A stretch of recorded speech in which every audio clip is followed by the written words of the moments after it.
अस्सलाम वालेकुम। आज हमारा फर्स्ट लेक्चर है मनी बैंकिंग एंड फाइनेंस का। हमारा टॉपिक है द बार्टर सिस्टम। हम इसकी डेफिनेशन देखेंगे, क्या होता है barter system. In the old days when there was no money, people exchange goods and services for other goods and services. पुराने ज़माने में क्या होता था कि लोग अपनी अशिया और खिदमात को एक दूसरे के साथ एक्सचेंज किया करते थे। जैसे कि फ़र्ज़ करें जिसके पास या आपके पास 2 पोटैटोज़ हैं और आप ब्रेड ख़रीदना चाहते हैं, तो आप उस शख्स को ढूंढेंगे जिसको आपके पोटैटोज़ की ज़रूरत हो और वो आपके साथ इसके बदले में ब्रेड को एक्सचेंज कर ले। तो इसको हम कहते हैं बार्टर सिस्टम। लिमिटेशंस या ड्रॉबैक्स से बार्टर सिस्टम के, जिसकी वजह से ये बिल्कुल ख़त्म हो गया और इसकी जगह एवोल्यूशन हुआ मनी का। लिमिटेशंस देखते हैं, डिस्कस करते हैं बार्टर सिस्टम की। Difficulty of double coincidence of wants, lack of common measure of value, lack of standard of deferred payment, problem of storing wealth and lack of divisibility.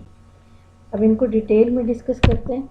Difficulty of double coincidence of wants मतलब goods के बदले goods या services को exchange करना था, तो ज़रूरी तो नहीं कि हम जो चीज़ बना रहे हैं, जैसे मेरे पास अगर गंदम मौजूद है तो ज़रूरी नहीं कि इसकी ज़रूरत उस शख्स को हो जिससे मैं एक पेयर शूज़ का ख़रीदना चाहती हूँ। एक्सचेंज के लिए ज़रूरी है कि 2 लोग जो एक्सचेंज करेंगे उनकी वांट्स में मुताबिकत हो, वो एक दूसरे की चीज़ को या खिदमात को एक दूसरे के साथ एक्सचेंज करना चाहते हो। जैसे फ़र्ज़ करते हैं मिस्टर अहमद जो है वो एक पेयर शूज़ का ख़रीदना चाहता है या लेना चाहता है और उसके पास मौजूद है गंदम।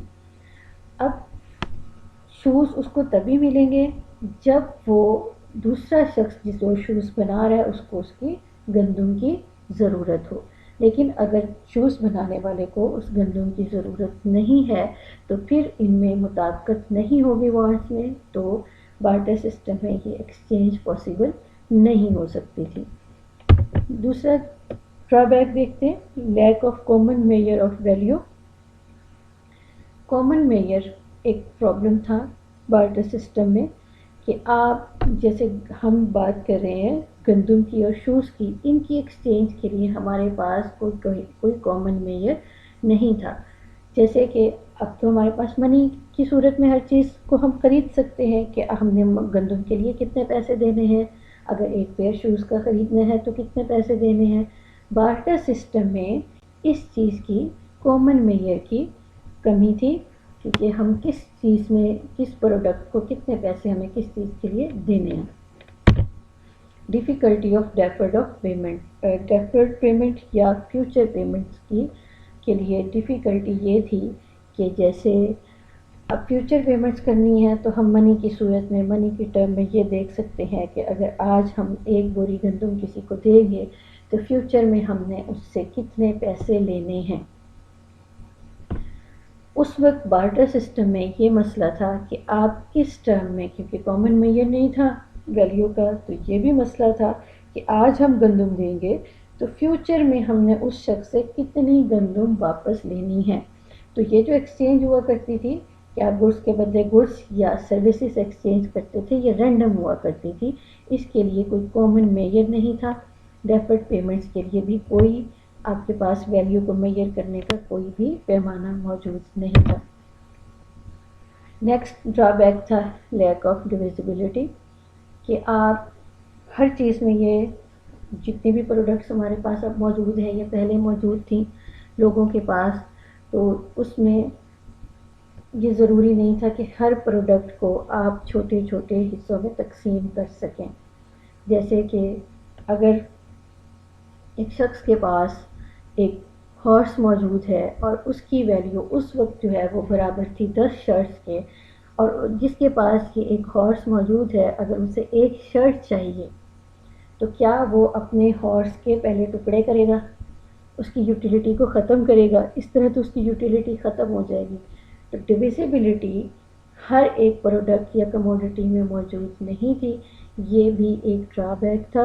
ایک بارٹر سسٹم کا کہ ہر چیز کو آپ ڈیوائز نہیں کر سکتے تھے، ڈیوائڈ نہیں ہو سکتی تھی، اس وجہ سے بھی بارٹر سسٹم ختم ہو گیا۔ نیکسٹ جو پرابلم تھا بارٹر سسٹم کا وہ ویلتھ کو سٹور کرنے کا تھا کہ دولت کو کس طرح سے سٹور کیا جا سکتا ہے۔ اب ہم منی کی صورت میں کوئی بھی ہم پروڈکٹ بنا رہے ہیں، ہم اس کو سیل کریں یا اپنی سروسز دیں، اس کے بدلے میں پیسے لیں اور اس کو ہم سٹور کر لیں۔ تب بارٹر سسٹم جو تھا اس میں منی کا کنسیپٹ تو تھا نہیں، اس لیے ویلتھ کو سٹور کرنے میں مسئلہ ہوتا تھا۔ جیسے کہ فرض کریں اب ایک شخص کے پاس اگر فروٹس ہیں، ویجیٹیبلس ہیں، تو ایسی چیزوں کو زیادہ ٹائم کے لیے سٹور نہیں کیا جاتا، یہ چیزیں گل سڑ جاتی ہیں، خراب ہو جاتی ہیں۔ تو ویلتھ کی ایک پراپرٹی ہے یا فیچر ہے کہ وہ وقت کے ساتھ ساتھ گلتی سڑتی نہیں ہے۔ تو اس لیے بارٹر سسٹم میں کموڈیٹیز کی صورت میں یہ ایک نقصان تھا یا ڈرا بیک تھا کہ آپ ویلتھ کو سٹور نہیں کر سکتے تھے۔ یہ پرابلمس یا ڈرا بیکس ہیں جو ہم نے ڈسکس کیے ہیں۔ نیکسٹ پھر ہم نیکسٹ بینکنگ کا ٹاپک جو ہے اس پر ڈسکس کریں گے۔ اللہ حافظ۔